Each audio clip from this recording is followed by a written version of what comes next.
नमस्कार दोस्तों, आज के इस वीडियो में आप सभी को बताने वाले हैं क्लास 10th हिंदी का 100% वायरल पेपर, जो कि ये आप सभी का 100% ओरिजिनल पेपर है। तो आप लोग इस वीडियो को अंत तक जरूर देखिएगा। तो सबसे पहले आप सभी को पेपर मिलते ही आप सभी को खंड अ मिलेगा देखने को। खंड अ में वस्तुनिष्ठ प्रश्न दिए रहेंगे, जो वस्तुनिष्ठ प्रश्न कहलाते हैं। तो इनमें देखिए, अब की बार भी जो 2026 में एग्जाम दीजिएगा उनमें भी आप सभी को 100 ऑब्जेक्टिव दिया रहेगा।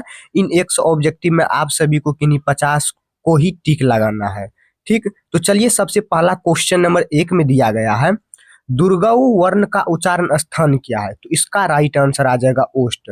अभी जो दुर्गाऊ हम लोग बोले वो हमारे मुंह से निकला ओष्ठ के प्रकार से, तो यहाँ पे इसका राइट आंसर डी नंबर आ जाएगा। नेक्स्ट देखिए, क्वेश्चन नंबर 2 नंबर में, निम्नलिखित में धुरंधर चिन्ह कौन है? मतलब इन चार ऑप्शन में धुरंधर चिन्ह कौन है? ये जो आप सभी लोग देख रहे हैं ऑप्शन नंबर बी नंबर में, ये आप सभी का धुरंधर चिन्ह कहलाएगा। तो ऑप्शन नंबर बी यहाँ पे टिक मारना है। चलिए नेक्स्ट क्वेश्चन नंबर 3 नंबर में, निम्नलिखित में शुद्ध शब्द कौन है? मतलब इन चार ऑप्शन में शुद्ध शब्द कौन आप सभी को दिख रहा है? तो यहाँ पे इसका राइट आंसर आ जाएगा संदर्भ। ये सबसे अलग हटके है, ये आपका शुद्ध शब्द हुआ। तो ऑप्शन नंबर सी इसका राइट आंसर आ जाएगा। नेक्स्ट 4 नंबर में, हिंदी भाषा की लिपि का क्या नाम है? तो हिंदी भाषा की लिपि का नाम देवनागरी है, ये आप लोग जानते होंगे। इसका राइट आंसर ए नंबर आप सबों को टिक मारना है। ये 100% वायरल पेपर है, हिंदी का है। तो आप लोग इस वीडियो को अंत तक जरूर देखिएगा, और चैनल पे नए होंगे तो आप लोग जरूर से सब्सक्राइब कर लीजिएगा। नेक्स्ट 5 नंबर में, हिंदी में अनुनासिक वर्णों की संख्या कितनी होती है? तो हिंदी में अनुवांशिक वर्णों की संख्या आप सभी का 5 होता है। तो ऑप्शन नंबर यहाँ पे सी नंबर टिक मारना है। नेक्स्ट क्वेश्चन नंबर 6 नंबर में, शब्द बोलते समय अर्थ या उच्चारण की स्पष्टता के लिए जब हम किसी अक्षर पर विशेष बल देते हैं, जब हम कोई भी अक्षर को बोलते हैं तब उस पर हम लोग क्या करते हैं, अधिक जोर देते हैं, तब इस क्रिया को क्या कहते हैं? तब उस क्रिया को हम लोग कहेंगे बलघात कहेंगे। तो बलघात क्यों कहेंगे? क्योंकि उस पर बल भी दे रहे हैं और घात भी उसका निकाल रहे हैं ना, तो इसलिए बलघात आ जाएगा। चलते हैं next number, question number 7 number में, पावक शब्द का संधि विच्छेद। ये वेरी वेरी इंपॉर्टेंट है, 100% लड़ेगा ही लड़ेगा। ठीक, ये हिंदी का मातृभाषा का पेपर है, ठीक ना। तो आप लोग इसको अंत तक जरूर बने रहें। तो यहाँ पे देखिए, पावक शब्द का जो संधि विच्छेद होता है, संधि विच्छेद का मतलब शब्द रहेगा उनको तोड़ना। तो ये शब्द हुआ, इसको हम लोग तोड़ दिए, ये हमारा संधि विच्छेद कहलाएगा।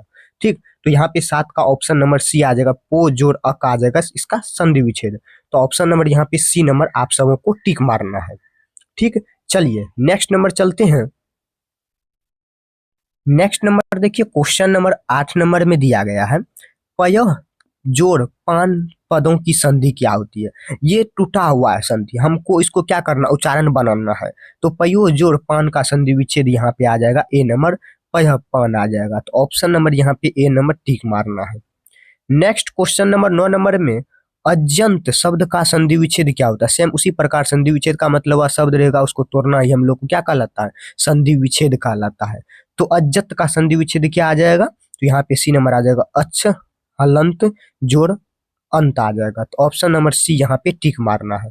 ये आप सभी का 100% VVI पेपर है, 100% वायरल पेपर है, जो कि ये बिहार बोर्ड की तरफ से पेपर दिया गया है। नेक्स्ट क्वेश्चन नंबर 10 नंबर में, किस विराम चिन्ह का प्रयोग हर्ष, विवाद, विस्मय, घृणा, आश्चर्य, भय, करुणा इत्यादि भावों को व्यक्त करने के लिए किया जाता है? इतना चीज का जो है भाव किस व्यक्त के लिए किया जाता है? तो ऑप्शन नंबर यहाँ पे बी नंबर मारना है, विस्मयादि बोधक चिन्ह जो होता है इनके लिए ये टिक लगाया जाता है। ठीक, चलिए नेक्स्ट नंबर चलते हैं, क्वेश्चन नंबर 11 नंबर में, श्रम विभाजन और जाति प्रथा शीर्षक पाठ बाबा साहब भीमराव अम्बेडकर के किस विख्यात भाषण का संपादित अंश है? तो किसका संपादित अंश है? तो यहाँ पे आ जाएगा एलियन ऑफ कास्ट आ जाएगा। तो ऑप्शन नंबर ए यहाँ पे टिक मारना है। ठीक, चलिए ऑप्शन नंबर ए यहाँ पे राइट आंसर आ जाएगा। नेक्स्ट चलते हैं क्वेश्चन नंबर 12 नंबर में, मैं चाहता हूं कि वह जेंटलमैन जरूर बने, जेंटलमैन बोल रहा है, बने, और जो कुछ बने उसका काम है उसे पूरी आजादी रहेगी। यह कथन विश्व के दांत शीर्षक कहानी के किस पात्र से है? बहुत ही आसान सब क्वेश्चन है, वेरी वेरी इंपॉर्टेंट ये सब है। तो यहाँ पे 12 का ऑप्शन नंबर बी मारना है, पत्रकार महोदय का। तो ऑप्शन नंबर बी मारना है, ठीक। चलते हैं next number, question number 13 number में, हिंदी कविता में प्रपद्यवाद के प्रवर्तक और नई शैली के आलोचक कौन है? तो नई शैली के आलोचक जो हो जाएंगे, ये आप सबों का आ जाएगा 13 का डी नंबर आ जाएगा, ललित विलोचन शर्मा। तो ऑप्शन नंबर यहाँ पे डी नंबर टिक मारना है। नेक्स्ट क्वेश्चन नंबर 14 नंबर में, प्रेम की पीर के कवि कौन है? ये तो आपका 100% वीवीआई है, जो कि छपने वाला सब है। तो प्रेम की पीर के कवि आप लोग जानते होंगे किसे कहा जाता है? तो घनानंद को कहा जाता है। तो ऑप्शन नंबर यहाँ पे आप सबों को बी नंबर में ही टिक लगाना है। तो प्रेम के पीर के कवि जो है ये आपका घनानंद आ जाएगा। तो ऑप्शन नंबर यहाँ पे बी नंबर टिक मारना है। चलिए नेक्स्ट नंबर चलते हैं, क्वेश्चन नंबर 15 नंबर में, निम्नलिखित में कावित्री अनामिका रचिता कौन है? तो जल्दी से इसका फटाफट कमेंट में कीजिए क्या आएगा। तो यहाँ पे ऑप्शन नंबर यहाँ पे सी जो मारिएगा उसका 100% सही हो जाएगा। तो कहने का मतलब हुआ कवित्री अनामिका की रचना जो है वह कौन है? तो अनुपृष्ठ है। क्या है? अनुपृष्ठ है।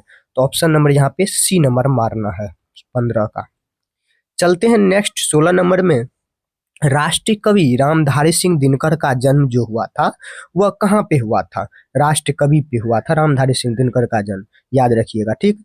तो 16 का यहाँ पे आ जाएगा सिमरिया बेगूसराय, जो कि ये अपने बिहार में ही पड़ता है, ठीक ना। तो याद रखिएगा सिमरिया अपने बिहार में ही, बेगूसराय अपने बिहार में ही पड़ता है, ठीक ना। चलिए यहाँ पे ऑप्शन नंबर ए यहाँ पे इसका टिक मारना है। ये अभी जितना भी ऑब्जेक्टिव आप सभी को निचोड़ बता रहे हैं ये 100% बिहार बोर्ड के लिए 100% ये लड़ने वाला है। तो आप लोग इस वीडियो को अंत तक जरूर देखिएगा, अपने साथी दोस्तों तक जरूर शेयर कीजिएगा। चलिए नेक्स्ट नंबर देखिए, क्वेश्चन नंबर 17 नंबर में, कवि जीवनानंद दास रचित शीर्षक कविता को आलोचकों द्वारा रविंद्रोदय युग की श्रेष्ठतम प्रेम कविता की संज्ञा दी गई है। तो किसकी दी गई है? तो 17 का ऑप्शन नंबर बी आ जाएगा, वनलता सेन की दी गई है। तो ऑप्शन नंबर यहाँ पे बी नंबर टिक मारना है। चलिए नेक्स्ट नंबर 18 नंबर में, किसके द्वारा निमंत्रण भेजने पर लेखक अशोक वाजपेयी रंग समारोह में अविग्नियो गए थे? तो किसके समारोह में गए थे? तो ऑप्शन नंबर डी यहाँ पे आ जाएगा, पीटर ब्रुक के में गए थे। तो ऑप्शन नंबर डी मारना है, ठीक। चलते हैं नेक्स्ट क्वेश्चन नंबर 19 नंबर में, परंपरा का मूल्यांकन शीर्षक पाठ के अनुसार साहित्य की परंपरा का पूर्ण ज्ञान किस तरह की व्यवस्था से संभव है? तो किस तरह से संभव है? तो ऑप्शन नंबर यहाँ पे आ जाएगा, समाजवादी व्यवस्था से ही संभव है। जिस प्रकार समाज और चलेगा उसी प्रकार से चलना अनुशासित साहित्य पूर्ण ज्ञान रहेगा, ठीक। चलिए नेक्स्ट नंबर चलते हैं, क्वेश्चन नंबर 20 नंबर में, भीमराव अम्बेडकर के अनुसार आधुनिक सभ्यता समाज श्रम विभाजन को क्यों आवश्यक मानता है? कहने का मतलब हुआ श्रम विभाजन जो है वह आधुनिक सभ्य समाज के लिए भीमराव अम्बेडकर जी क्यों उसके अनुसार आवश्यकता माने जाते हैं? तो यहाँ पे इसका राइट आंसर आ जाएगा कार्य कुशलता के लिए। तो ऑप्शन नंबर यहाँ पे आप सबों को सी नंबर टिक मारना है। तो कार्य कुशलता के लिए जो है ये भीमराव अम्बेडकर जी सभ्य समाज के विभाजन की आवश्यकता मानते हैं। चलिए नेक्स्ट नंबर चलते हैं, क्वेश्चन नंबर 21 नंबर में, मोती शब्द किस लिंग का उदाहरण है? मोती जो शब्द है, आप लोग शब्द मतलब लिंग पढ़े होंगे, दो प्रकार के होते हैं, एक पुल्लिंग होता है, एक स्त्रीलिंग होता है। पुल्लिंग में पुरुष जाति का बोध होता है, स्त्रीलिंग में स्त्री जाति का बोध होता है। उसी प्रकार मोती जो है वह किस लिंग का उदाहरण है?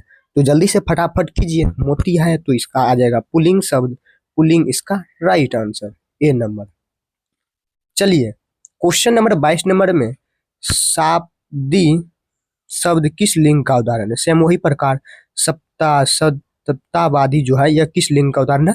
यह है स्त्रीलिंग की, स्त्रीलिंग है। चलिए नेक्स्ट नंबर चलते हैं, क्वेश्चन नंबर 23 नंबर में, सफेरा शब्द का स्त्रीलिंग रूप क्या हो जाएगा? तो स्त्रीलिंग हम लोग को क्या बनाना है? महिला बनाना है सफेरा को, तो सफेरनी आ जाएगा। तो 23 का सी नंबर आ जाएगा, सफेरनी। ये बहुत ही इजी है जो कि आप लोग मारे भी होंगे, ठीक, और 100% मारिएगा बिहार बोर्ड में भी, ठीक ना। चलिए नेक्स्ट 24 नंबर में निम्नलिखित में कौन शुद्ध वाक्य है, मतलब इन चार ऑप्शन में आप सभी को देखने को मिलेगा, इन चार ऑप्शन में आपको शुद्ध वाक्य को टिक मारना है। तो शुद्ध वाक्य इन चार ऑप्शन में कौन है, तो यहाँ पे डी नंबर आ जाएगा, यह काम आप पर निर्भर करता है, ये आपका शुद्ध वाक्य हुआ, ठीक ना। तो ये सब वेरी वेरी इंपॉर्टेंट ऑब्जेक्टिव है, जो कि ये आपके लिए चुन के लाया गया ऑब्जेक्टिव सब है, ठीक ना। तो आप लोग नए होंगे वीडियो या चैनल पे, तो आप लोग फटाफट सब्सक्राइब कीजिएगा, अपने साथी दोस्तों तक जरूर शेयर कीजिएगा, ताकि कोई भी नोटिफिकेशन आपके पास जल्द पहुंचे, आप लोग देखें, ठीक ना। चलिए नेक्स्ट 25 नंबर में लावारिस शब्द का उपसर्ग क्या होगा। तो लावारिस शब्द का जो उपसर्ग होता है, तो सबसे पहले उपसर्ग बता देते हैं आप सभी को क्या होता है। उपसर्ग का मतलब क्या हुआ, आप लोग जानते हैं। उपसर्ग जो शब्द के पहला हमें उच्चारण बना के दे वही हमारा उपसर्ग कहलाता है। यहाँ पे क्या है, लावारिस है, लावा रिस, यहाँ पे ही उच्चारण बन रहा है। तो लावा एक साइड उच्चारण बन रहा है, रिस एक साइड उच्चारण बन रहा है। हम क्या बोले परिभाषा इसका उपसर्ग का, जो शब्द का पहला उच्चारण बने वही हमारा क्या कहलाता है, उपसर्ग। तो यहाँ पे पहला उपसर्ग क्या बन रहा है, लावा। तो यहाँ पे देखिए ऑप्शन नंबर 25 का यहाँ पे डी आ जाएगा, ला वरिस। तो यहाँ पे वारिस अलग आ रहा है और ला अलग आ रहा है, तो यहाँ पे इसका डी नंबर राइट आंसर आ जाएगा। चलिए नेक्स्ट नंबर चलते हैं, क्वेश्चन नंबर 26 नंबर में रामायण शब्द में पर्यत क्या होता है। वहां पे पर्यत उपसर्ग था, यहाँ पे प्रत्यय है। तो यहाँ पे प्रत्यय का मतलब हुआ जो शब्द के अंत में हमें उच्चारण बना के दे वही हमारा प्रत्यय कहलाता है। तो देखते हैं रामायण, रामायण, यहाँ पे 26 का सी नंबर आ जाएगा, क्योंकि हमें ये उच्चारण बना के ही यहाँ पे प्रत्यय को टिक मारना है। चलिए इसका राइट आंसर सी नंबर आ जाएगा। नेक्स्ट नंबर देखिए, क्वेश्चन नंबर 27 नंबर में निम्नलिखित में कौन देशज शब्द है, मतलब इन चार ऑप्शन में कौन देशज शब्द है। तो यहाँ पे 27 का ऑप्शन नंबर ए नंबर आ जाएगा, कौड़ी। कौड़ी जो है ये आपका देशज शब्द कहलाएगा। तो ऑप्शन नंबर ए यहाँ पे टिक मारना है, ठीक ना। तो ये सब वेरी वेरी इंपॉर्टेंट है। नेक्स्ट 28 नंबर में निम्नलिखित में कौन विदेशज शब्द है, विदेशज शब्द इन चार ऑप्शन में। तो 28 का डी नंबर कालीन, कालीन जो है ये आपका विदेशज शब्द है। नेक्स्ट 29 नंबर में शायद वह गा रहा होगा किस काल का उदाहरण, शायद बोल रहा है ना, तो 29 का यहाँ पे ए नंबर आ जाएगा, संदिग्ध वर्तमान काल, option number A. Next 30 number में हिंदी में कुल कितने स्वर्ग नाम होते हैं। तो हिंदी में जो है वह 11 कुल स्वर्ग नाम होते हैं, 11 याद रखिएगा। चलिए नेक्स्ट नंबर चलते हैं, 31 नंबर में दही वाली मागम्मा शीर्षक कहानी के लेखक कौन है। तो श्रीनिवास है, ये आप लोग जानते होंगे श्रीनिवास। नेक्स्ट 32 नंबर में नगर शीर्षक कहानी के लेखक सुजाता का वास्तविक नाम क्या है। तो एस रंगराज है, ये आप लोग जानते होंगे एस रंगराज। चलिए एक लास्ट देख लीजिए 33 नंबर में मूल रूप में राजस्थानी भाषा के रचित धरती कब तक घूमेगी शीर्षक कहानी के हिंदी अनुवाद कौन है। तो कौन है, सावरदायिन है। तो यहाँ पे बी नंबर इसका राइट आंसर आ जाएगा। सिर्फ अपना दिमाग को चलाना है, बस आपका आंसर खुद ब खुद वहां से आ जाएगा, ठीक ना, दिमाग से। तो आज की इस वीडियो में आप सभी को ये जितना ऑब्जेक्टिव बताए ये आप सभी को 100% 26 के एग्जाम में, जो कि 15 फरवरी से ये 10th का हिंदी का एग्जाम होगा ना, उसमें लड़ने वाला है। तो आप लोग इसको अंत तक जरूर देखिएगा, अपने साथी दोस्तों तक जरूर शेयर कीजिएगा। आप सभी को वीडियो पसंद आया होगा तो लाइक सब्सक्राइब कमेंट जरूर कीजिएगा।